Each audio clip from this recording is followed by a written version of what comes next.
கர்த்தர் நல்லவர், கர்த்தர் நல்லவர், கர்த்தர் நல்லவர். தேவனுடைய வார்த்தைக்கு ஆதாரமாக ஒரு வசனத்தை வாசிக்கிறேன். யோவான் சுவிசேஷத்தின் புஸ்தகம் 15ஆம் அதிகாரம் 1வது வசனம். யோவான் சுவிசேஷம் 15ஆம் அதிகாரம் 1வது வசனம். நான் மெய்யான திராட்சை செடி, என் பிதா திராட்சை தோட்டக்காரர். திரும்ப வாசிக்கிறேன். நான் மெய்யான திராட்சை செடி, என் பிதா திராட்சை தோட்டக்காரர். இந்த வார்த்தையை வைத்து கர்த்தர் நம்மோடு வேதத்தின் ஆழங்கள் சோதர வார்த்தைகளை வெளிப்படுத்தும்படி எல்லாரும் ஒருமனப்பட்டு கர்த்தரை சோதரம் பண்ணுவோம். இயேசுவின் நாமத்தினாலே கர்த்தரை சோதரிப்போம்.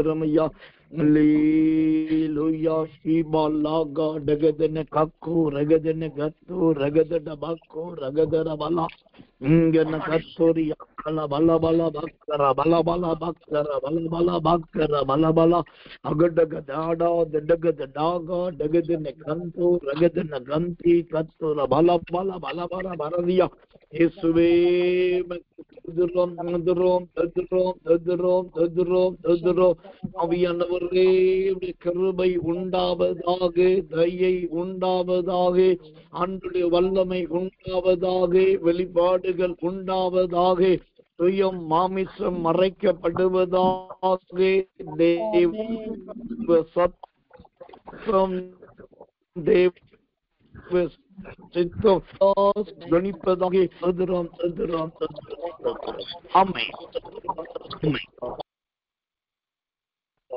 கர்த்தர் நல்லவே, கர்த்தர் நல்லவே, கர்த்தர் நல்லவே. ஆண்டோடைய நாமத்துக்கு மகிமையும் கிருபையும் தயவும் உண்டு.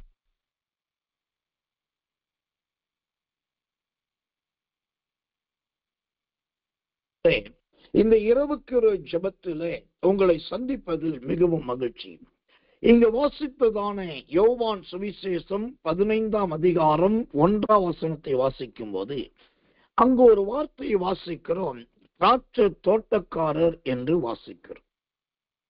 திராட்சை தோட்டக்காரர். கர்த்தர் நல்லவே,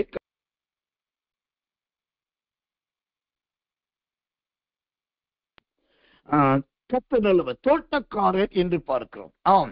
இந்த மாதத்திலே நாம் திராட்சையை வைத்து பலவிதமான சத்தியங்களை பார்த்து வருகிறோம். அதிலே இன்றைக்கு திராட்சை தோட்டக்காரர் என்றால் யார் என்பதை குறித்து பார்க்க போகிறோம். நான் இந்த திராட்சை தோட்டக்காரர் என்பதை குறித்த செய்தியை கொடுப்பதற்கு முன்பு மிக முக்கியமான சில காரியத்தை சொல்லிவிடுகிறேன். என்ன காரியம்? பொதுவாகவே இந்த தோட்டக்காரர், திராட்சை தோட்டக்காரர் என்று சொன்னாலே எல்லாரும் சொல்லுவது யாரை என்று சொன்னால் இயேசுதான் திராட்சை தோட்டக்காரர் என்று சொல்லுகிறார்கள். அப்புறம் அவர் திராட்சை தோட்டக்காரர், அப்புறம் அவர்தான் திராட்சை செடி, நாம் அவருடைய கொடி, இப்படி எல்லாம் சொல்லி அந்த யோவான் சுவிசேஷம் 15ஆம் அதிகாரத்தை வச்சும் அப்புறம் சில திராட்சை செடியை குறித்து வைத்தும் இப்படியே சத்தியத்தை உபதேசத்தை பேசி அதிலேயே அந்த வார்த்தையை முடித்து விடுகிறார். வேதத்திலே திராட்சை தோட்டக்காரர் என்பது இயேசு கிறிஸ்துவை மட்டுமே குறித்து சொல்லவில்லை என்பதை எல்லாரும் தெரிந்து கொள்ள வேண்டும். தேவனுடைய நாமத்துக்கு மகிமை கிருபை தயை உண்டாவதாக. யாரெல்லாம் திராட்சை தோட்டத்துக்கு தோட்டக்காரர்களாக இருந்தார்கள் என்று சொன்னால் 2 ராஜாக்கள் புஸ்தகம் 25ஆம் அதிகாரம் 12ஆம் வசனத்தை வாசித்து பாருங்க.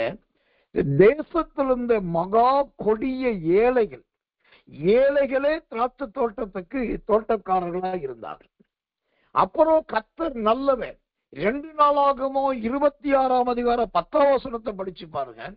பயிரிடும் குடிகள், சோத்திரம், பயிர் விதை விதைக்கிறதுக்குன்னே சில திறமை உள்ளவர்கள் தாங்க. அவங்க திராட்சை தோட்டக்காரர்களாய் இருந்திருக்கிறார்கள். கர்த்தர் நல்லவன். அது மாத்திரமல்ல, ஏசாயாவின் புஸ்தகம் 61 அதிகாரம் 5 வசனத்தை வாசித்தா, பண்ணையாட்கள் அவர்களும் திராட்சை தோட்டக்காரர்களா இருந்திருக்கிறார்கள். எரேமியா 52 அதிகாரம் 16 வசனத்தை வாசித்தா, அதிபதிகளில் மிக கொடூரமான அதிபதி நெபுசரதான். இந்த நெபுசரதானை குறித்து நீங்க படிக்கணும்னா 2 ராஜாக்கள் 25 அதிகாரத்தை படிச்சீங்கன்னா தெரியும். இவன் ஒரு கொடூரமான அதிபதி. இந்த கொடூரமான அதிபதியா இருந்தவன் கூட திராட்சை தோட்டக்காரன் என்றுதான் அழைக்கப்படுகிறான். அது மாத்திரமல்ல, யோவேல் புஸ்தகம் 1 அதிகாரம் 11 வசனத்தை வாசிக்கும் போது, அலறுகிறவர்களும் பதறுகிறவர்கள் கூட திராட்சை தோட்டக்காரர்களா இருந்திருக்கிறாங்க. இப்படி நான் சொல்ல வேண்டுமானால், இந்த திராட்சை தோட்டக்காரர் என்பதை குறித்து நிறைய பேர் சொல்லிக்கொண்டே போகலாம். இதுல இருந்து ஒன்று தெரிகிறது, இயேசு கிறிஸ்து மட்டும்தான் திராட்சை தோட்டக்காரர் கிடையாது.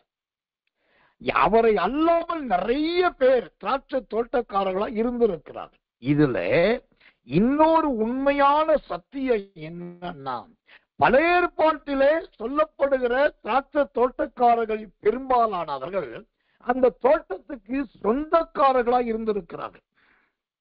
ஆனா புதிய ஏற்பாட்டிலே நானே திராட்சை செடி, நானே திராட்சை தோட்டக்காரர் இயேசு கிறிஸ்து சொல்லுதே, அவர் திராட்சை தோட்டக்காரரா இருந்தாரா, தோட்டத்துக்கு ஓனரா இருந்தாரா, தோட்டத்துக்கு முதலாளியா இருந்தாரா, தோட்டத்துக்கு அதிபதியா இருந்தாரா? மெய்யாகவே மெய்யாகவே சொல்லுகிறேன், எந்த திராட்சை தோட்டத்துக்கும் அவர் சொந்தக்காரர் கிடையாது. யாரு? இயேசு கிறிஸ்து திராட்சை தோட்டத்துக்கு சொந்தக்காரர் கிடையாது. அவருக்கென்று ஒரு தனி திராட்சை தோட்டம் இருக்கவோ இல்லை. ஆனால் அங்கு புதிய ஏற்பாட்டிலே சொல்லப்படுகிற அந்த திராட்சை தோட்டக்காரர் என்பதே அது ஒரு ஓமையாய் சொல்லப்பட்டது. அது ஒரு அடையாளமாய் சொல்லப்பட்டது. அன்றைக்கு இருக்கிற ஜனங்களுக்கு புரிவதற்காக விவரமாய் சொல்லப்பட்டது. இதுல இருந்து நீங்க தெரிந்து கொள்ள வேண்டும், திராட்சை தோட்டக்காரர் என்பது அந்த தோட்டத்தை பராமரிக்கிறவர். அதுல திராட்சை தோட்டக்காரர் என்று சொல்லுவது பல இடத்துல முதலாளிகளை கூட சொல்லல. விதை விதைக்கிறவர்களும் திராட்சை தோட்டக்காரர்களா இருந்திருக்கிறார். புதிய ஏற்பாட்டிலே காவலாளிகளும் திராட்சை தோட்டக்காரர்களா இருந்திருக்கிறார். இப்படி மற்றவர்கள், அந்த உரிமை இல்லாதவர்கள் கூட திராட்சை தோட்டக்காரர்களா இருந்திருக்கிறார். ஆனால் இந்த திராட்சை தோட்டக்காரர் என்பதில் இன்றைக்கு நாம் கற்றுக்கொள்ள போகிற சத்தியம் என்ன? இத்தனை விதமான திராட்சை தோட்டக்காரர் நீங்க சொன்னீங்க ஐயா, இதுல யாரை குறித்தையா சொல்ல போறீங்க அப்படின்னாக்கா, நல்லா கவனிக்கணும். திராட்சை தோட்டக்காரன் என்று சொல்லுவதற்கும் திராட்சை தோட்டக்காரர் என்று சொல்லுவதற்கும் நிறைய வித்தியாசம் இருக்கு. கர்த்தர் நல்லவர், கர்த்தர் நல்லவர், கர்த்தர் நல்லவர். திராட்சை தோட்டக்காரன் என்று சொன்னால் அவன் வேலை செய்கிறவன், அடிமை, கூலியால் கொடுத்ததை செய்து முடிக்கிறோம். ஆனா தோட்டக்காரன் என்று சொன்னால் அவன் அதுக்கு எஜமான், அவன் அதுக்கு முதலாளி, அவன்தான் அதை பயிரிடுகிறவன், அவன்தான் அதை கவனிக்கிறவன், அவன்தான் அதுக்கு சொந்தக்காரன். அவன்தான் திராட்சை தோட்டக்காரர். தேவனுடைய நாமத்துக்கு மகிமை. அந்த வகையிலே இன்றைக்கு நாம் பார்க்க போகிற திராட்சை தோட்டக்காரர் என்றால் யார்? பழைய ஏற்பாட்டில ஒரு திராட்சை தோட்டக்கார மனுஷனை குறித்து நாம் பார்க்க போகிறோம். அந்த மனுஷனை குறித்து படிக்க வேண்டும் என்று சொன்னால் 2 நாளாகமத்தின் புஸ்தகம் 26 அதிகாரம் 10வது வசனம். 2 நாளாகமம் 26 அதிகாரம் 10வது வசனம் வாசிக்கிறேன். அவனுக்கு பள்ளத்தாக்கிலும் சமபூமியிலும் அநேகம் ஆடு மாடுகளும் மலைகளிலேயும் வயல்வெளியிலேயும் பயிர்க்குடிகளும் திராட்சை தோட்டக்காரரும் உண்டாயிருந்தபடியால் அவன் வனாந்தரத்திலே கோபுரங்களை கட்டி அநேக துறவுகளை வெட்டினான். அவன் வெள்ளாண்மை பிரியனாய் இருந்தான். அல்லேலூயா. பழைய ஏற்பாட்டு காலத்துல வேதாகமத்தின் அடிப்படையில ஒரு திராட்சை தோட்டக்காரர் என்றால் எப்படி இருந்தார் என்று சொன்னால், இங்கு பார்க்கிறோம் 6 விதமான செழிப்பு மிக்கவர்களுக்கு பேர்தான் திராட்சை தோட்டக்காரர். இந்த 6 செழிப்பு அந்த மனுஷன் காணப்பட்டது. இந்த தோட்டக்காரர் யார் தெரியுமா? அந்த 2 நாளாகமம் 26ஆம் அதிகாரம் 9வது வசனத்தை வாசித்தா, உசியா எருசலேமிலே மூளைக்கல் மேலும் பள்ளத்தாக்கு வாசல் மேலும் அலங்கத்து கோடிகள் மேலும் கோபுரங்களை கட்டி அவைகளை பலப்படுத்தினார். இங்கு உசியா என்கிற ஒரு மனுஷன், உசியா என்கிற ஒரு ராஜா தான் இந்த திராட்சை தோட்டக்காரராய் இருக்கிறார். இவரு எப்படிப்பட்ட திராட்சை தோட்டக்காரர்னா 6 விதமான அடையாளங்களை உடையவர். 1, இவருக்கு பள்ளத்தாக்குகளிலும் தோட்டங்கள் இருக்கிறது. 2வது, சமபூமியிலும் தோட்டங்கள் இருக்கிறது. 3வது, மலைகளிலேயும் தோட்டங்கள் இருக்கிறது. 4வது, வயல்வெளி பகுதியிலையும் தோட்டங்கள் இருக்கிறது. 5வது, வனாந்தரத்திலையும் தோட்டங்கள் இருக்கு. இந்த 5 இடத்துல தோட்டங்களும் விவசாய காரியங்களும் இருந்ததுனால 6வதாக அவனுக்கு ஒரு பட்டம் கொடுக்கப்படும். யாருக்கு? உசியா என்கிற திராட்சை தோட்டக்காரருக்கு ஒரு பட்டம் கொடுக்கப்படுகிறது. அந்த 6வது அந்த அடையாளம் என்னன்னா, அவன் வெள்ளாண்மை பிரியனாயிருந்தான். வெள்ளாண்மை பிரியம். எனக்கன்பான தேவ பிள்ளைகளே, கர்த்தருடைய நாமத்துக்கு மகிமை உண்டாவதாக. இந்த திராட்சை தோட்டக்காரர் பாருங்க, 5 பகுதியிலே 5 இடத்துல 5 விதமான ஆசீர்வாதங்கள். அப்போ அவர் எவ்வளவு பெரிய ஒரு விவசாயியா இருந்திருப்பார். கர்த்தர் நல்லவர். நாம் முன்னொரு காலத்துல உங்களுக்கு ஒரு உதாரணம் சொல்லியிருக்கேன். நம்முடைய கிறிஸ்தவ ஆவிக்குரிய புத்தகங்களிலே நாவு ஓர் உருவாக்கும் சக்தி என்கிற ஒரு புத்தகம் உண்டு. நீங்க அதை கண்டிப்பா வாங்கணும். நீங்க இந்த புத்தகத்தை கண்டிப்பா படிக்கணும். இது ரொம்ப முக்கியமா ஊழியக்காரர்களும் ஊழியம் செய்ய விரும்புகிறவர்களும் கட்டாயம் படிக்க வேண்டிய ஒரு புத்தகம். இந்த புத்தகம் தான் என் பேச்சையே மாத்துனது. அதாவது புத்தகத்தின் பேர் நாவு ஓர் உருவாக்கும் சக்தி. இது ஆங்கில புத்தகம் மற்றும் தமிழ்ல இருக்குது. எல்லா கிறிஸ்தவ புத்தக நிலையங்கள்ல கிடைக்குது. நீங்க யாருக்கா போன் பண்ணி சொல்லி வாங்கிட்டு வர சொல்லுங்க. இல்லாட்டி போகும்போது கட்டாம தேடி பார்த்து படி வாங்குங்க. நாவு ஓர் உருவாக்கும் சக்தி. இந்த புத்தகத்துடைய ஆர்த்தர், அதாவது இந்த புத்தகத்தை எழுதினவர் சார்லஸ் காப்ஸ் என்கிறவர். இந்த சார்லஸ் காப்ஸ் என்கிறவர் யாருனாக்கா, ஒரு மிகப்பெரிய வெள்ளாண்மை பிரியன். இந்த உசியா ராஜாவை போல் மிகப்பெரிய வெள்ளாண்மை பிரியன், மிகப்பெரிய விவசாயி.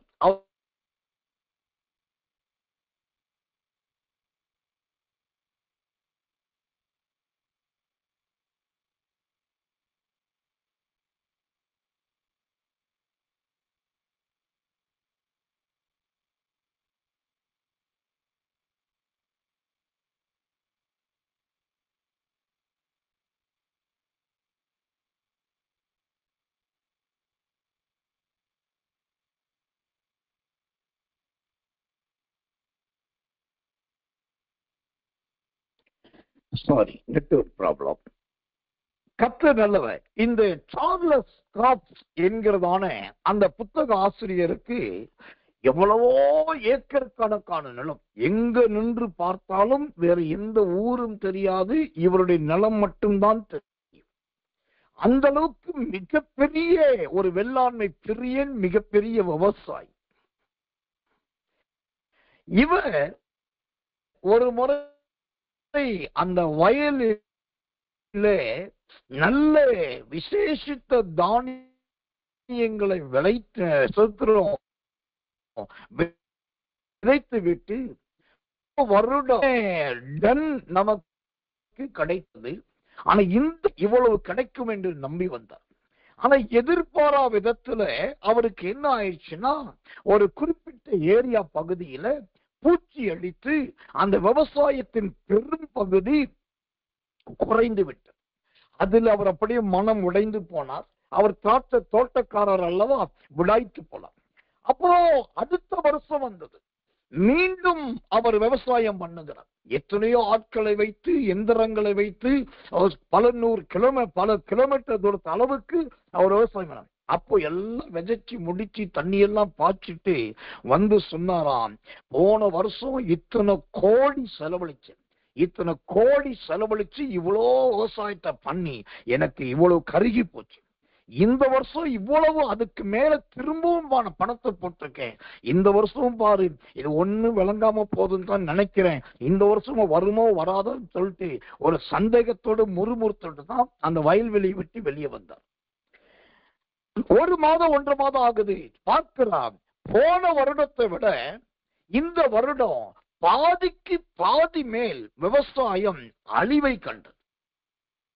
அவருடைய தோட்டத்திலே காய்கள் முளைக்கல, பூக்கள் மலரல, விவசாயம் பெருகல, தானியங்கள் விளைச்சல் கொடுக்கல, அறுவடை அப்படியே ஸ்தம்பித்து நிற்கிறது. இவருக்கு என்ன பண்றதுன்னு தெரியல. அவ்வளத்தையும் உடனே விடவும் முடியாது.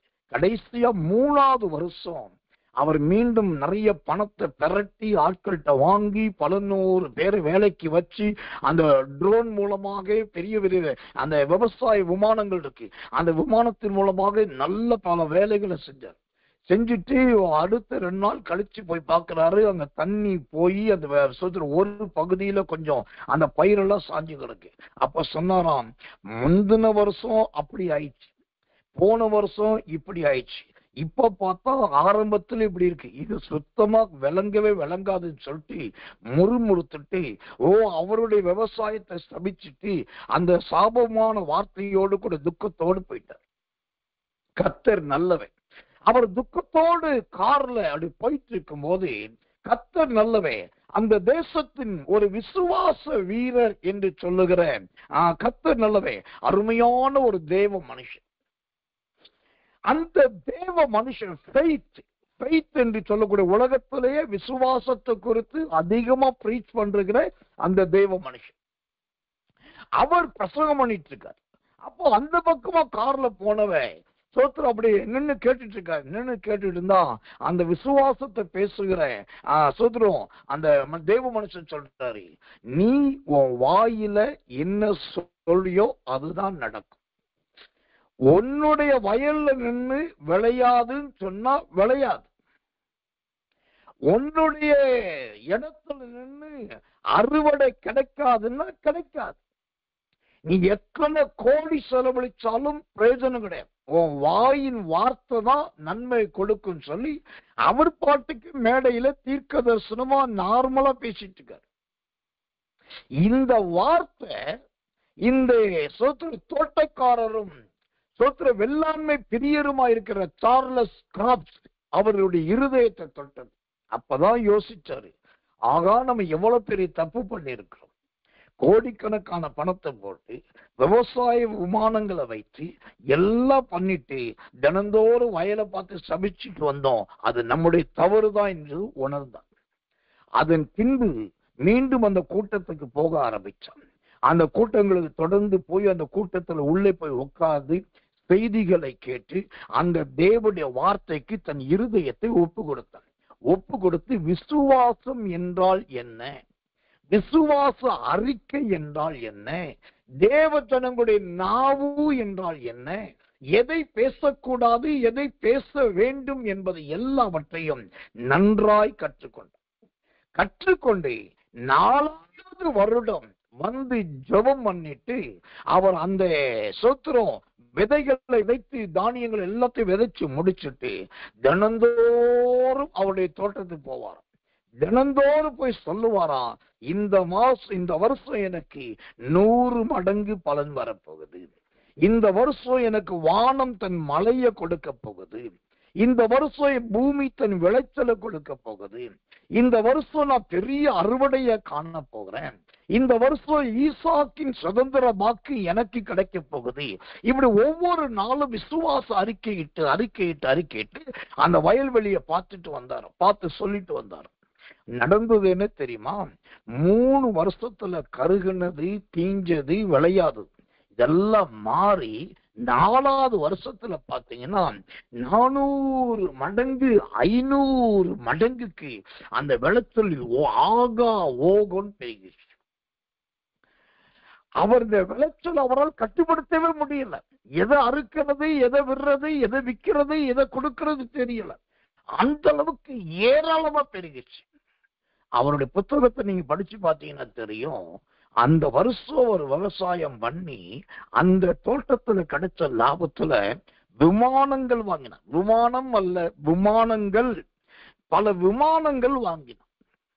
அவர்தான் கடைசியில சொல்கிறோம் அந்த விசுவாச வார்த்தைகளை பேச ஆரம்பிச்சார். அந்த அனுபவப்பட்ட மனுஷன் தான் சொல்றாரு, நாவு ஒரு உருவாக்கும் சக்தி என்கிற புஸ்தகத்தை எழுதிட்டு அவர் சொல்றாரு, இந்த நான் சொல்ற மாதிரி பேசுங்க, நெகட்டிவா பேசக்கூடாது.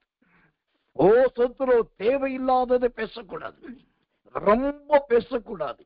எதை பேசணும், எங்க பேசணும், எப்படி பேசணும், ரொம்ப அழகா சொல்லிட்டு அவரு சோத்ரம் இதை திரும்ப திரும்ப நீங்க சொல்லி பாருங்க சொல்லி சில பயிற்சி கொடுக்கிறோம். இத ஒரு ஊழியக்காரர் எனக்கு சொன்னார், பாஸ்டர் உங்க செய்தி நல்லா இருக்கு, எல்லாமே அருமையா இருக்கு, நீங்க இன்னும் வல்லமையா பேசணும், அதுக்கு இந்த புத்தகத்தை படிங்க, குறைஞ்சது இந்த புத்தகத்தை ஒரு 10 முறை 15 முறை நீங்க படிங்க, அதுக்கப்புறம் உங்க வார்த்தையே மாறிடும் அப்படின்னாரு.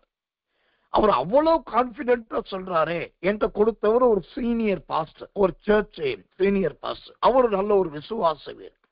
அவர் அவ்வளவு கான்பிடென்டா சொன்னதுனால உடனே இந்த புத்தகத்தை வாங்கிட்டு வந்து நான் உட்காந்து மணிக்கணக்கா படிச்சேன். அது ரொம்ப பேஜஸ் கிடையாது, அதிகபட்சம் ஒரு 100-120 பக்கத்துக்குள்ளதான் இருக்கும். ஒரே நாள்ல 2 நாள்ல படிச்சு முடிச்சேன். அது திரும்ப திரும்ப திரும்ப திரும்ப திரும்ப திரும்ப ஒரு 15-20 முறை நான் படிச்சேன். அதை படிச்சதுக்கு அப்புறம் அவனுடைய கிருபையினாலே என் வாயின் வார்த்தைகளே நன்மைக்கு எதுவாய் மாறினது. இது ஏன் இவ்வளவு பெரிய சம்பவத்தை சொல்றேன்னாக்கா, ஒரு தோட்டக்காரர் எப்படி இருக்கணும்னா இந்த சார்லஸ் காப்ஸ் போல இருக்கணும். நன்மையை அடைகிறவர்களா இருக்கணும், சேமத்தை பெறுகிறவர்களா இருக்கணும், தீந்து போகிறவர்களாய் அல்ல, கருகி போனவர்களாய் அல்ல, துவண்டு போனவர்களாய் அல்ல. கொஞ்சமா இருக்கிற தோட்டத்தை பெரிய தோட்டமா மாத்தணும், சின்ன நிலத்தை பெரிய நிலமா மாத்தணும், சாதாரணமான விளைச்சலை பெரிய விளைச்சலா மாத்தணும். இதுதான் தேவ பிள்ளைகளுக்கு முன்பாக வைக்கப்படுகிற சவால். எனக்கன்பான தேவ பிள்ளைகளே, ஆபிரகாம் வயல்ல இறங்கி வேலை பார்த்து அதுல பெரிய விவசாயி ஆனாரும் கிடையாது. ஆனா ஆபிரகாமுடைய குமாரனாக ஈசாக்கோ நிறைய வயலை வாங்கி அதுல விவசாயம் பண்ணி அதுல 100 மடங்கு பலனை பெற்றார். அப்பா செய்யல, அதனால நான் செய்ய மாட்டேன்னு சொல்லல. அப்பாவுடைய தரிசனம் வேறு, அவருடைய ஊழிய வேறு. அவர் பிரயாணம் பண்ணியே வாழ்க்கை முடியுது. ஆனா எனக்கு ஆண்டவர் ரெகபோத்தை கொடுத்திருக்கிறார். அந்த ரெகபோத்தை நான் இன்னும் பெரிய ரெகபோத்தாய் மாற்ற வேண்டி சொல்லி அந்த ஈசாக்கு சோத்திர ஜெபித்து விதைத்தார். இந்த செய்தியை கேட்கிற நீங்கள் என்ன செய்கிறவர்களாயிருக்கிறீர்கள்? குடியானவனாய் இருக்கிறீர்களா? குடியானவளாய் இருக்கிறீர்களா? அடிமைகளாய் இருக்கிறீர்களா? தோட்டத்தை காக்கிற காவலாளிகளாய் இருக்கிறீர்களா? தோட்டக்காரனாய் தோட்டக்காரியாய் இருக்கிறீர்களா? அல்லது தோட்டக்காரர் என்று சொல்லக்கூடிய முதலாளித்துவமா இருக்கிறீங்களா? தேவன் கொடுத்ததை எதை நீங்க மல்டிபிள் பண்ணிருக்கீங்க? எந்த காரியத்தை சேமம் அடைந்திருக்கீங்க? எதை வளர்த்து எடுத்திருக்கீங்க? அதை முதலாவது கவனித்து பாருங்கள். கர்த்தர் நல்லவர். பைபிள் ஒரு கணக்கு சொல்லுது. ஓசோத்திரம் 30, 60, 100. முதலாவது கர்த்தர் கொடுத்தது 30 இருக்கலாம், அதை நீங்க 60 மாத்தணும். ஆண்டவர் கொடுத்தது 30, நீங்க மாத்தினது 60. அப்புறம் பிதா பாப்பாரு, பரவாயில்ல நான் கொடுத்தது வீண் போகல சொல்லி அவரே 100 மாத்திடுவார்.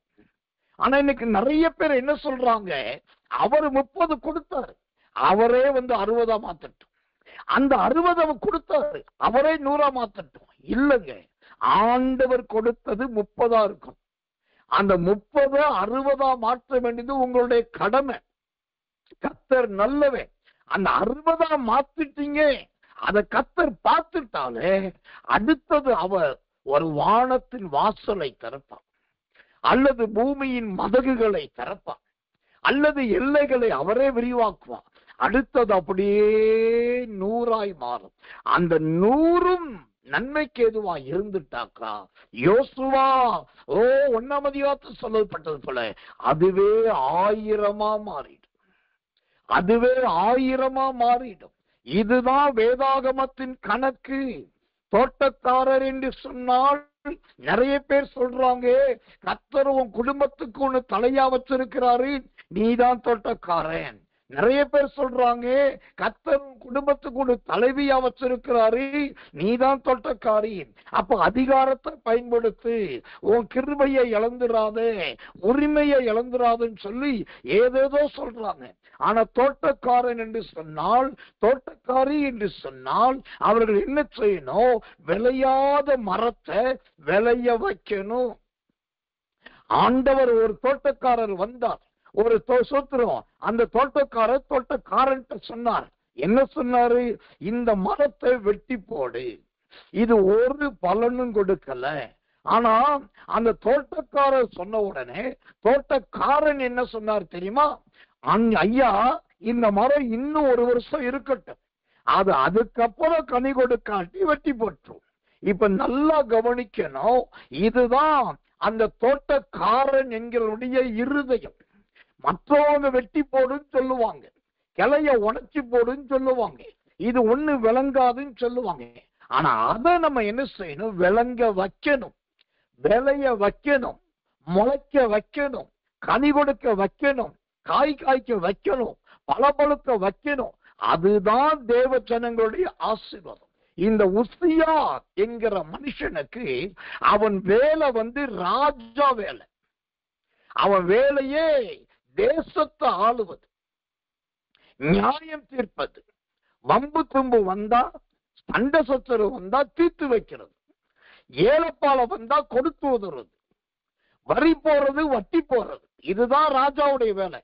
ஆனா இது இருந்தாலும் அதற்கு மத்தியில இந்த உசியா பண்ண வேலையை பாருங்க, எங்கெல்லாம் விவசாயத்தை பெருக்கிறாரு. அந்த 2 நாளாகமம் 26:10 சொல்லுகிறது, பள்ளத்தாக்கிலே விவசாயம் பெருகுகிறது, சமபூமியிலே பெருகுகிறது, வயல்வெளியிலே விவசாயம் பெருகுகிறது, திராட்சை தோட்டத்திலே விவசாயம் பெருகுகிறது, வனாந்தரத்திலே பெருகுகிறது, அப்புறம் எங்கெல்லாம் துறவுகள் இருக்கோ அங்கேயும் பெருகுது. இப்படி எல்லா இடத்திலையும் அந்த மனுஷன் பெருக்கிக் கொண்டே வருகிறார். ஆண்டவர் வரட்டும், அவர் தூதரை அனுப்பட்டும், அவங்க குழிய தோண்டட்டும், சுத்திர பரிசுத்தாவி வரட்டும், மகிமை இறங்கட்டும், அது முளைக்க வைக்கட்டும், இயேசு வரட்டும், அவர் ஆசீர்வதிக்கட்டும், கனிகள் உண்டாகட்டும், இப்படி சொல்லிக்கொண்டு இருக்கவில்லை. நம்முடைய கண்கள் பெரிய கண்களாய் இருக்கும். நேற்றைக்கு சென்னையில ஊழியத்தை முடித்து விட்டு நீண்ட பயணம் பண்ணிட்டு வந்துட்டு, அப்ப சில பரிசுத்தவான்களுடைய தேவ செய்திகளை போட்டு கேட்டுக்கொண்டே வந்தேன். அதுல ரெயின்கார்ட் போங்கே என்பவருடைய அவருடைய அக்கினியின் மூலம் சுவிசேஷம், அவருடைய ஊழியத்து பேரு அக்கினியின் மூலம் சுவிசேஷம், அவருடைய செய்தியை போட்டு கேட்டுட்டு வந்தேன். அதுல அவர் அழகான ஒரு காரியத்தை சொன்னார். சொல்லும் போது ரொம்ப கோபத்தோட சொன்னார். அவர் என்ன சொன்னார்னா, இன்னைக்கு சிலர் ஊழியம் செய்யறாங்க, இன்னைக்கு சிலர் பிரசங்கிக்கிறாங்க. எங்க செய்யறாங்கன்னா 4 செவுத்துக்குள்ள ஊழியம் செய்யறாங்க. எங்க பிரசங்கிக்கிறாங்கன்னா 4 செவுத்துக்கு நடுவுல பிரசங்கிக்கிறாங்க. ஆண்டவர் ஒன்னே அதுக்கு அழைக்கல. 4 செவுத்துக்குள்ள ஊழியம் செய்யவும் 4 செவுத்துக்குள்ள பிரசங்கம் அழைக்கல. ஓசத்துக்கு நீ வெளியே போகணும், உன் என்ன பெருசா இருக்கணும், பெரிய ஊழியமா செய்யணும், அதுதான் தேவ திட்டம் அப்படின்னு அவர் சொல்றாரு. என்கிட்ட ஒரு கூட்டம் வந்தாங்க, அவங்க சொன்னீங்க, என்ன இப்படி பிரசங்கம் பண்றீங்க, சிறுமந்தையே அப்படின்னு இருக்குதே, அப்ப சிறுமந்தைக்கு தானே ஊழியம் ஆண்டு சொல்றாரு அப்படின்னு கேட்டாங்க. நான் சொன்னேன், நீ ஏன் சிறுமந்தைய பாக்குற, நீங்கள் உலகம் முழுவதும் புறப்பட்டு போங்கன்னு சொன்னாரே. இயேசுவின் பெரிய தரிசனமே உலகம் முழுவதும் தானே. அப்புறம் ஏன் குண்டு சட்டுக்குள்ள குதிரை ஓட்டுறீங்க, அப்படியே 4 வார்த்தை 4 சோற்றுக்குள்ள இருக்கீங்க. பெரிய தரிசனத்தை பாருங்க, உலகம் முழுவதும் கர்த்தருக்காய் புறப்படுங்க. அந்த வார்த்தைகளை கேட்கும் போது என்னுடைய ஆவியிலேயே நான் சற்று உணர்த்தப்பட்டவனாய் மாறினேன். இன்றைக்கு நிறைய பேருடைய சுத்திரம் வாழ்க்கையில வார்த்தையும் விசுவாசம் எப்படி இருக்குன்னா, எழுத்தின்படியான விசுவாசம். பைபிள்ல ஒரு புக் எடுக்கணும், அந்த புக்ல ஒரு அதிகாரம் எடுக்கணும், அந்த அதிகாரத்துல ஒரு வசனம் எடுக்கணும், அதை அப்படியே படிக்கணும், அதோட ஒரு 10 முறை சொல்லணும். அது சொல்லிட்டாக்கா நம்ம வசனம் படிச்சுட்டோம், வசனத்தை அறிக்கையிட்டோம். நீங்க வசனம் படிச்சது சரி, வசனம் அறிக்கையிட்டது சரி, ஆனா எடுத்த முயற்சி என்ன, எடுத்த சூத்திரம், அடுத்த ஸ்டெப் என்ன, அதுதானே இங்க முக்கியம். நீங்க தோட்டக்காரன் என்கிற வேலைக்காரனாகும், தோட்டக்காரி என்கிற வேலைக்காரியாகும் இருக்க ஆண்டவர் விரும்பவில்லை. நீங்க தோட்டக்காரராய் மாறணும், அதாவது பண்ணையாளாய் மாறணும், பண்ணைக்கு சொந்தக்காரராய் மாறணும். இயேசு கிறிஸ்து இந்த பூமியில வந்தபோது ஒரு தோட்டக்காரன் மாதிரிதான் இருந்தார். தன்னுடைய தகப்பனுக்கும் தாய்க்கும் கீழ்ப்படிந்திருந்தார். அவர் சுற்ற ஆசாரிய வேலையை செய்தார் என்றெல்லாம் பார்க்கிறோம். ஆரம்பத்துல தோட்டக்காரன் மாதிரிதான் இருந்தார். ஆனா பின்னாட்களில அவர் தோட்டக்காரனாய் அல்ல, தோட்டக்காரராய் மாறிவிட்டார். இப்போ பெத்தானியாவுக்கு போனா அங்க இயேசுவின் ஊழியம் நடந்திருக்குது. தெக்கப்போலிக்கு போனா இயேசுவின் ஊழியம் நடந்திருக்குது. கலிலேயாவுக்கு போனா இயேசுவின் ஊழியம் நடந்திருக்குது. எருசலேமுக்கு போனா இயேசுவின் ஊழியம் நடந்திருக்குது. பெத்லகேமுக்கு போனா இயேசுவின் ஊழியம் நடந்திருக்குது. நாசரேத்துக்கு போனா அங்கே இயேசுவின் ஊழியம் நடந்திருக்கு. இப்ப பாருங்க, அவருடைய ஊழியம் நடக்காத இடமே கிடையாது. கடற்கரைக்கு போனா அங்கேயும் அவர் ஊழியம் தான் நடக்குது. வனாந்தரத்துக்கு போனா அங்கேயும் அவர் ஊழியம் தான் நடக்குது. மலைகளுக்கு போனா அங்கேயும் அவர் ஊழியம் தான் நடக்குது. வலியோரத்துல போனா அங்கேயும் அவர் ஊழியம் தான் நடக்குது. இது எப்படி? ஆரம்பத்துல ஒரு தோட்டக்காரனை போல தாய்க்கும் தகப்பனுக்கும் கீழ்ப்படிந்து சாதாரணத்தானே இருந்தார். அவர் தானே பின்னாடி யோவான் சுவிசேஷம் 15ஆம் அதிகாரம் 1ஆம் வசனத்தின்படி தோட்டக்காரராய் மாறினார். அப்படியானால் ஒரு தேவ மனுஷனாய் நான் சொல்றேன், இன்னைக்கு இந்த தேவ செய்தியை எந்த ஊர்ல இருந்து எந்த இடத்துல இருந்து நீங்க கேட்கிறீர்களோ நான் அறியேன். ஆனா ஒன்றை சொல்லுகிறேன், இன்றைக்கு சாதாரணமாய் இருக்கிற உங்களை, அப்பிரயோஜனமாய் இருக்கிற உங்களை ஒரு தோட்டக்காரராய் கர்த்தர் மாற்றி உங்களை நம்பி ஒரு தோட்டத்தை கொடுத்து அதுல கனிதரும் விருட்சங்களை கொடுத்து நல்ல மரங்களை கொடுத்து நல்ல தேவதாருகளை முளைக்க வைத்து நல்ல மருதோன்றிகளை முளைக்க வைத்து அங்கு நல்ல வாசனையை வீச செய்து அருமையான பூக்களை மலரச் செய்து நல்ல காய்கள் காய்த்து விழச் செய்து அது நல்ல பலமாக மாற்றி அந்த தோட்டத்தையே உங்களுக்கு சொந்தமாய் கொடுக்க தேவன் வல்லவராய் இருக்கிறார். கர்த்தர் நல்லவே, கர்த்தர் நல்லவே, கர்த்தர் நல்ல 30 60 மாறவே, 60 70 மாறக்கூடாது. அது நேராய் 100 மாறவே. அதுதான் வேதாகமத்தின் அடிப்படை. அப்போ தேவ ஊழியக்காரனாக என்ன அபிஷேகத்தை முன்னிட்டு நான் தைரியமாய் விசுவாசிக்கிறேன். இன்றைக்கு செய்தியை கேட்டுக்கொண்டிருக்கிறேன். சாதாரண விசுவாசிகளாகி நீங்கள் வெகு சீக்கிரத்திலே ஊழியக்காரர்களும் ஊழியக்காரிகளுமாய் மாறப்போகிறீர்கள். இன்னைக்கு சாதாரணமாய் இருக்கிற சின்ன ஊழியக்காரர்களாகி உங்களை தான் நிறைய வேலையாட்களை வைத்து நல்ல சுத்திகரிக்கிற வேலைகளை நடப்பிக்கிற ஒரு முதலாளியாக, ஒரு பண்ணையாளாக, நல்ல வெள்ளாண்மை பிரியர்களாக கர்த்தர் உங்களை மாற்ற போகிறார். அல்லேலூயா! தேவனுடைய நாமத்துக்கு மகிமை உண்டாவதாக. எனக்கன்பானவர்களே, இந்த தோட்டக்காரராகிய உசியாவை குறித்து சொல்லும் போது அவர் முதலாவது எங்கே செழிப்புள்ளவளா இருந்தார் என்று சொன்னா அந்த 2 நாளாகமத்தின் புஸ்தகம் 26ஆம் அதிகாரம் 10ஆம் வசனம் சொல்லுகிறது. அவர் முதலாவது பள்ளத்தாக்கிலே, அல்லேலூயா, பள்ளத்தாக்கிலே அந்த விவசாயத்திலே ஆசீர்வாதமாய் மாறினார். தேவனுடைய நாமத்துக்கு மகிமையும் கிருபையும் தயவும் உண்டாவதாக. எனக்கன்பான தேவ பிள்ளைகளே, இந்த பள்ளத்தாக்கிலே என்பது எதை குறிக்கிறதா இருக்கிறது?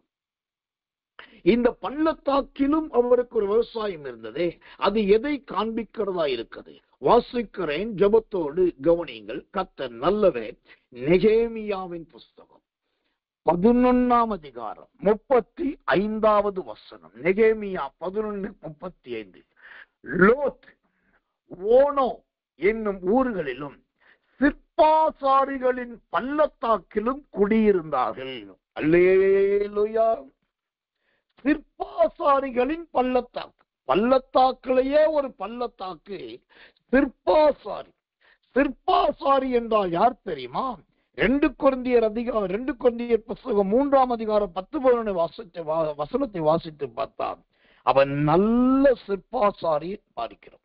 இந்த சிற்பாசாரி யாருன்னாக்கா, அவர் நல்ல கட்டட நிபுணர், நல்ல ஒரு ஆர்கிடெக்ட் என்று சொல்ல முடியும். 50 மாடி 60 மாடி 80 மாடி கட்டுகிற, பெரிய பெரிய கப்பல் கட்டுகிற, பெரிய பெரிய விமான துறைகளை கட்டுகிற, அந்த கட்டுமான பணிகளை பெரிய அளவுக்கு 60 கோடி 70 கோடி கட்டுறாங்க பாருங்க, அவங்க தான் இந்த சிற்பாசாரி.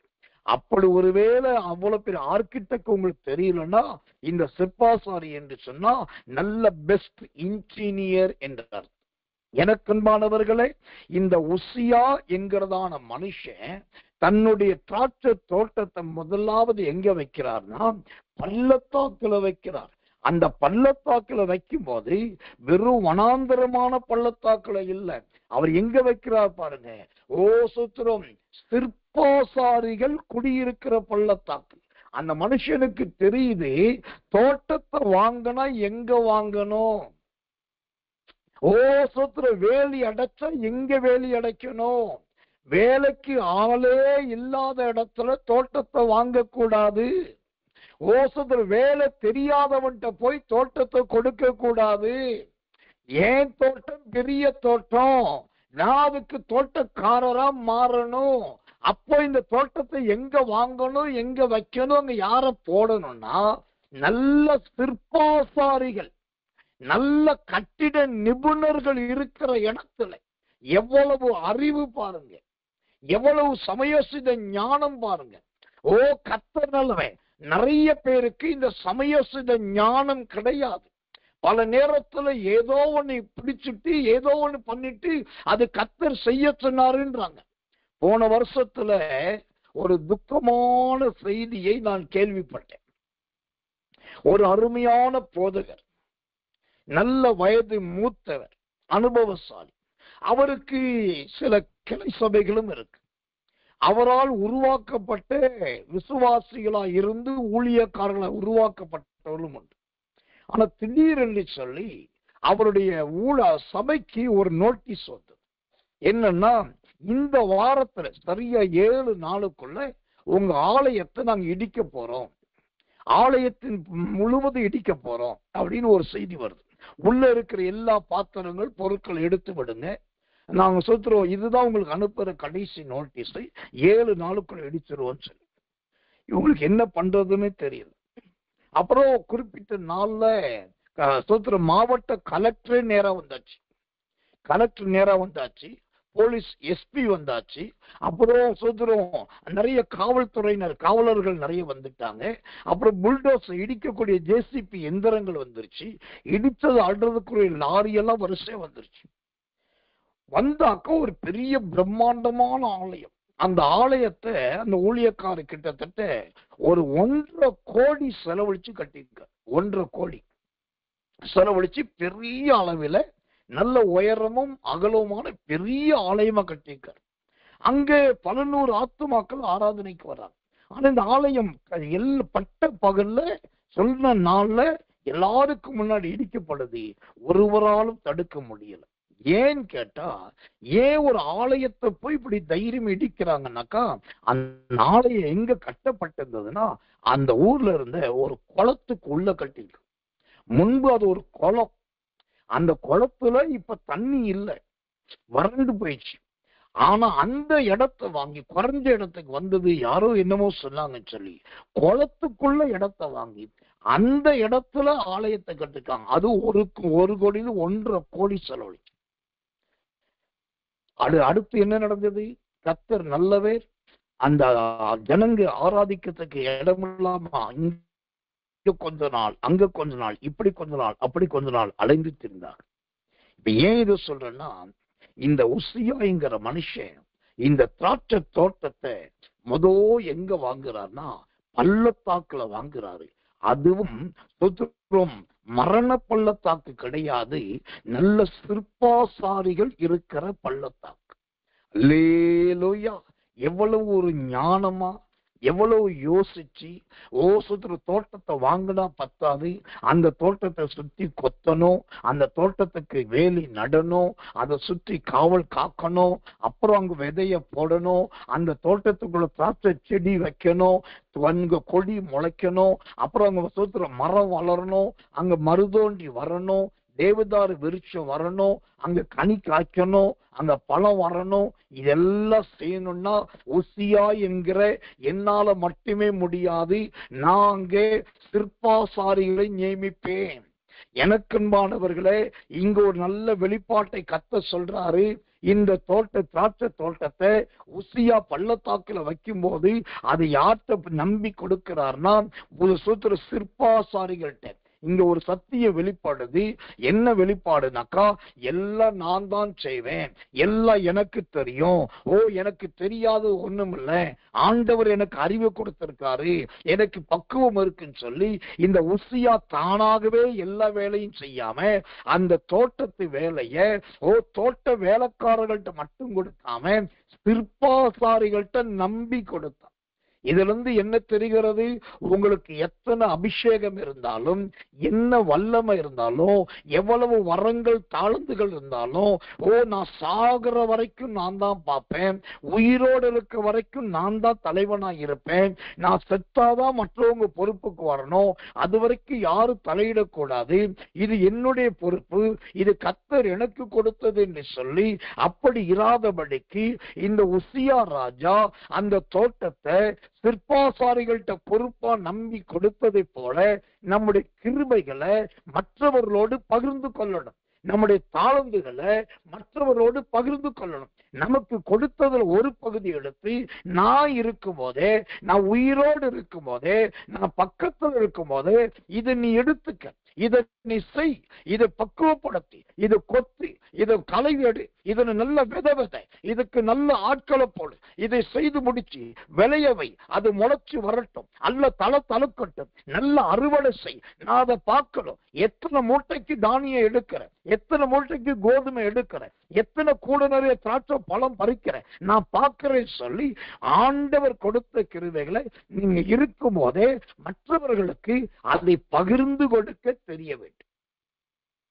இதுதான் இயேசு கற்றுக் கொடுத்த உண்மையான ஒரு சத்தியம். கர்த்தர் நல்லவன். கானாவூர்ல தண்ணீரை நிரப்புங்கள் சொல்லி வேலைக்காரர்களுக்கு அந்த வேலையை அவர் பகிர்ந்து கொடுத்தார். சீசர்கிட்ட சொன்னாரு, நீங்க போய் இவர்களுக்கு வேண்டிய அப்பத்தை ஆயத்தப்படுத்துங்க. அப்பத்தை அற்புதம் செய்து கொண்டு வர போகிறதே இயேசு. ஆனா அதுக்கு முன்னாடி நீங்க போய் ஆயத்தப்படுத்துங்க. அதுலதான் ஒரு பிலிப்பி என்கிற மனுஷன் புலம்புனாரு, 200 பணத்துக்கு வாங்கினாலும் பத்தாதே. அப்போ முதலாவது பகிர்ந்து கொடுக்கிற அருமையான ஒரு தாளந்து. எனக்கன்பானவர்களே, நிறைய பேருக்கு இன்னும் விவசாயம், திராட்சை செடி என்பது தொட்டியில தான் இருக்குது. தொட்டியில ஒரு திராட்சை செடியை வச்சுக்கிட்டு அதுக்கு அப்படியே பார்த்துக்கிட்டு அதுல கொஞ்சம் தண்ணியை ஊத்திக்கிட்டு அது என்னன்னு தெரியல, வளர மாட்டேங்குது, என்னன்னு தெரியல, கொடி விழ மாட்டேங்குது, என்னன்னு தெரியல, காய் வர மாட்டேங்குது, என்னன்னு தெரியல, அது பெருசாக மாட்டேங்குது சொல்லி நாமளே சாக்கு சொல்றோம். நல்லா கவனிக்கணும். தொட்டியில வச்சா வளராது. அதை நீங்க எடுத்து நிலத்துல நடணும். சுத்தம் அதுக்கு தெரிஞ்ச ஆட்களை கூப்பிட்டு ஆலோசனை கேட்கணும். அவங்கள்ட்ட பொறுப்பை கொடுக்கணும். இது நல்ல வளர்த்து கொடுங்க, இது நல்ல பெருசாக்கி கொடுங்க, நான் உங்களுக்கு ஏதாவது செய்யறேன்னு சொல்லி பகிர்ந்து கொடுக்கிற ஒரு பழக்கம் இருக்கு. அதுதான் பண்ணையாளுக்கு மாதிரி. அதுதான் சோதரம் கர்த்தர் வெள்ளாண்மை பிரியனுக்கு முன்மாதிரி. அதுதான் தேவன் விரும்புகிறவராய் இருக்கிறார். கர்த்தருடைய நாமத்துக்கு மகிமை உண்டாவதாக. கர்த்தருடைய ஊழியக்காரனாக நான் கிருபையை முன்னிட்டு சொல்லுகிறேன். இன்றைக்கு சாதாரண தொட்டியில வாழ்க்கை வாழ்கிற உங்களை ஆண்டவர் பள்ளத்தாக்கில் இருக்கிற அந்த தோட்டமாக மாற்ற விரும்புகிறார். இந்த தோட்டம் சொன்னாலே எல்லாரும் சொல்ற ஒரு சண்டே கிளாஸ், ஒரு சிறுவர் பள்ளி வசனம் என்ன தெரியுமா? நீ வேலி அடைக்கப்பட்ட தோட்டமும் மறைவு கட்டப்பட்ட நீரூற்றுமாயிருக்கிறாய், கர்த்தர் உன்னோடு கூட இருக்கிறார். அவன் எந்த குள்ள நரியும் தோட்டத்துக்குள் வராது, எந்த குழிமுசல்களும் குழி தோண்டாது, கர்த்தருடைய தூதர்கள் காத்துக் கொள்ளுவார்கள். நீ நல்லா படுத்து உறங்கு, நீ நல்ல நித்திரை செய், காலையில் எழுந்துப்பா, அந்த தோட்டத்திலே பூ இருக்கும். இப்படி மேலோட்டமா சொல்லி இசைவனிப்பாய் பேசி ஜனங்களை விவசாயம் பண்ண விடாமல், மண்வெட்டி எடுத்து வெட்ட விடாமல், குழி தோண்ட விடாமல் நீ சும்மா இரு, கர்த்தர் உனக்காக செய்வார்கள் சொல்லி சொல்லி சொல்லியே இன்னைக்கு நிறைய விசுவாசிகள் சோம்பேறிகளாய் மாறிவிட்டார்கள். அவர்கள் வீட்டிலே ஒரு தோட்டம் இருக்கிறது, அது ஒரு சின்ன தோட்டம் இருக்கிறது, அதுல 2-3 பூச்செடி இருக்கிறது, 2-3 சின்ன சின்ன செடிகள் இருக்குது, அதிலேயே திருப்தி ஆகிறார்கள். இது இல்லை தேவ பிள்ளையே. ஆபிரகாமை பார்த்து கர்த்தர் சொன்னா, நீ வடக்கையும் தெற்கையும் கிழக்கையும் மேற்கையும் அம்மட்டும் நடந்து திரி, அவைகள் உனக்கு தருவேன் கர்த்தர் சொன்னார். ஆண்டவரோ தோட்டத்தை கொடுக்கிறார் என்று சொன்னால் அது வடக்கிலும் பரவி இருக்க வேண்டும், தெற்கிலும் பரவி இருக்க வேண்டும், மேற்கிலும் பரவி இருக்க வேண்டும், கிழக்கிலும் பரவி இருக்க வேண்டும். அதுதான் நல்ல ஒரு தோட்டம்.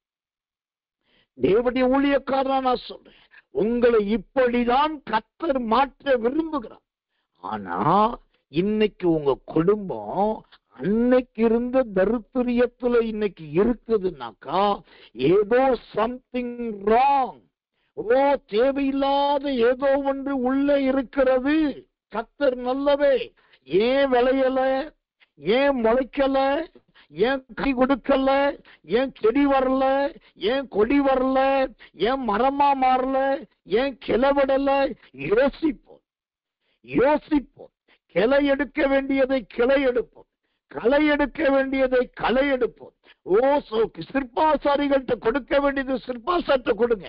அவங்கதான் அழகா மேப் போடுவாங்க, அவங்கதான் அழகா ஸ்கெட்ச் போடுவாங்க, அவங்களால தான் ப்ளூ பிரிண்ட் உருவாக்க முடியும். அதன்படி கரெக்டா சுத்துறோம், அந்த கன்ஸ்ட்ரக்ஷன் ஒர்க், அந்த கட்டட வேலை சரியா நடக்கும். தேவனுக்கு மகிமை உண்டாவதாக. ஆனபடினால் ஒரு தேவனுடைய ஊழியக்காரனாய் நான் சொல்றேன், நீங்க தோட்டக்காரியாகவும் கர்த்தர் நல்லவே, கர்த்தர் நல்லவே, தோட்டக்காரனாகவும் அல்ல, நீங்க தோட்டக்காரராக ஆண்டவர் மாற்ற விரும்புகிறார். அல்லேலூயா. கர்த்தர் நல்லவே, கர்த்தர் நல்லவே, கர்த்தர் நல்லவே. ஆண்டோட இந்த வார்த்தை உங்க வாழ்க்கையிலே அப்படியே நடப்பதாக, அப்படியே நிறைவேறுவதாக. கர்த்தருடைய நன்மையும் கிருபையும் உண்டாவதாக. கடைசியான சொல்லி முடிக்கிறேன். இந்த தோட்டக்காரர் கர்த்தர் நல்லவே, கர்த்தர் நல்லவே. அந்த வசனம் எனக்கு ரொம்ப பிடிச்ச வசனம். திரும்ப வாசிக்கிறேன். 2 நாளாகமம் 26ஆம் அதிகாரம் 10வது வசனம். அன்னைக்கு சொல்லுகிறது, அவனுக்கு பள்ளத்தாக்கிலும் சமபூமியிலும் அநேக ஆடு மாடுகளும் மலைகளிலும் வயல்வெளிகளிலும் கவனிங்க, பயிர்க்குடிகளும் இருந்தார்கள். இந்த பயிர்க்குடிகள் இவர்கள் யார் தெரியுமா? இவர்கள் தான் பயிர் இடுகிறவர்கள். ஒன்று சிற்பாசாரிகள், இரண்டாவது பயிரிடுகிறவர்கள். அவங்களுக்கு எந்த மண்ணை சோத்திர போடணும் தெரியும். சோத்திரம் அந்த எந்த மண்ணுல என்ன விவசாயம் பண்ணணும் தெரியும். எனக்கன்பான தேவ பிள்ளைகளே, இந்த பயிரிடும் இந்த அனுபவம் உள்ள மனிதர்கள், கர்த்தரளவ அப்படிப்பட்டவர்கள் உங்களோடு இருக்கிறார்களா? அந்த சோத்திர பயிரிடுகிற பக்குவம் உள்ளவர்கள் உங்களோடு இருக்கிறார்களா? அதுதான் இங்க ரொம்ப முக்கியமானது. நல்ல சிற்பாசாரிகள்கிட்ட கொடுக்கிறது மட்டும் கிடையாது.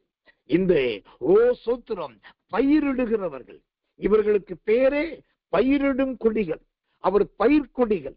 அவங்களுக்கு எந்தெந்த விதை முளைக்கும் தெரியும், எந்த விதை முளைக்காதுன்னு தெரியும், எந்த மண்ணு என்ன கலருன்னு தெரியும், எந்த கலர் உள்ள மண்ணுல போட்ட என்ன ஆகும் தெரியும். அப்போ அவங்க அங்கேயே இருக்கிற மனிதர்கள். அப்படிப்பட்டவர்களை நம்மோடு கூட நாம் சேர்த்து கொள்ள வேண்டும். இந்த பயிர்கொடிகள் யார் தெரியுமா? புதிய ஏற்பாட்டில் இயேசு சொன்னார் பாருங்க, விதைக்கிற ஒருவன் விதைக்க புறப்பட்டான்.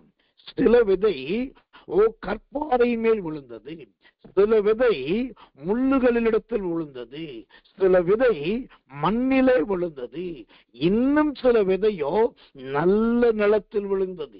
அந்த பயிர்களை விதைக்கிற ஒருவன் புறப்பட்டான் பாருங்க, அந்த விதைக்கிறவனுக்கு பேர் தான் பயிர்கொடிகள். எனக்கன்பானவர்களே, இந்த 2 வார்த்தைகளை சொல்லி நான் ஆசீர்வதிக்கிறேன். ஒன்று, உங்களை தோட்டக்காரர்களாய் மாற்ற சிற்பாசாரிகளை கர்த்தர் கொடுப்பார். 2வது, பயிர்க்குடிகளை கர்த்தர் கொடுப்பார். இந்த சிற்பாசாரிகளும் பயிர்க்குடிகளும் இருந்தால் அந்த தோட்டமே ஒரு அருமையான தோட்டமாய் மாறிவிடும். ஸ்தோத்திரம்.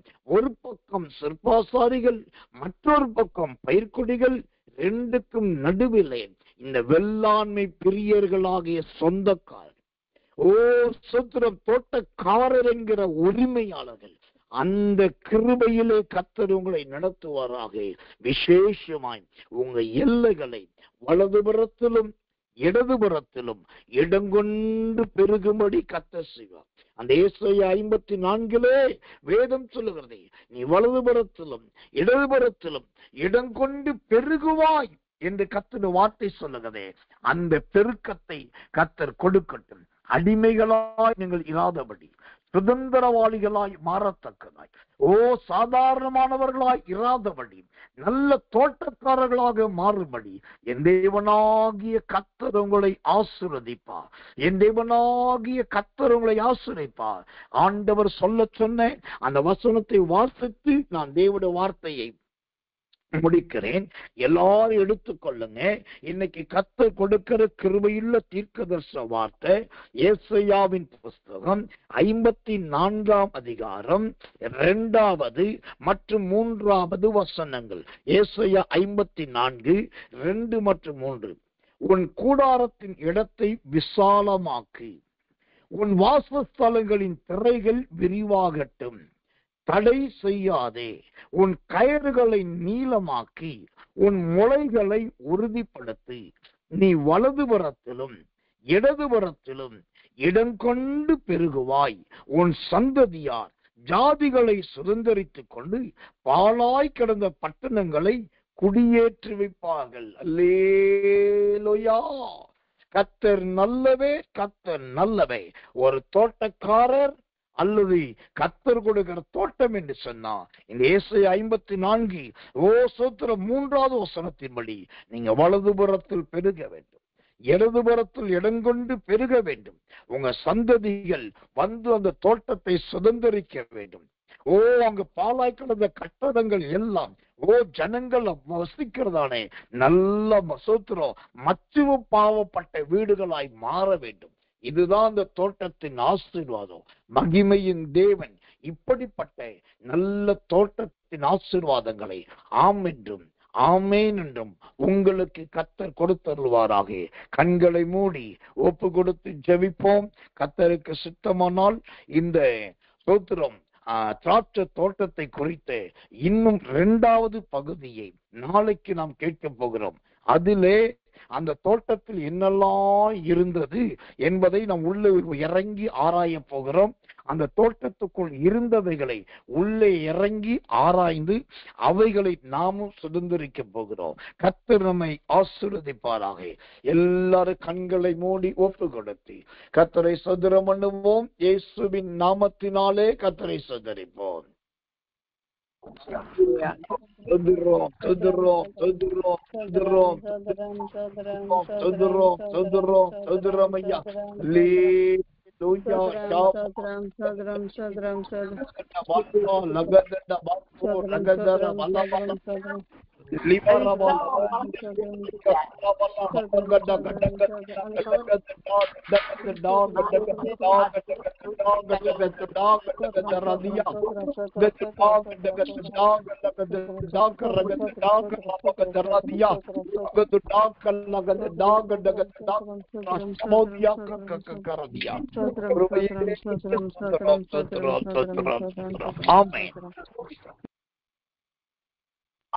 நாம் செபிப்போம். அன்புள்ள நல்ல பரமபிதாவே, நல்லருமையான இந்த ராத்திரி வேலைக்காக நன்றி.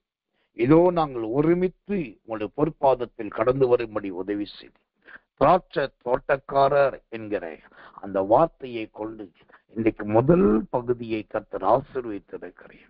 ஆண்டவரே, இரவில் உடைய பிள்ளைகளுக்கு நல்ல நித்திரைத்தாரும் 5 நித்திரைத்தாரும் கர்த்தரோடும் கர்த்தருடைய அபிஷேகத்தோடும் கர்த்தருடைய கிருபைக்குள்ளும் நம் பிள்ளைகள் மூடப்பட்டிருக்கட்டும். இவருடைய எல்லைகள்லாம் விரிவாகட்டும்.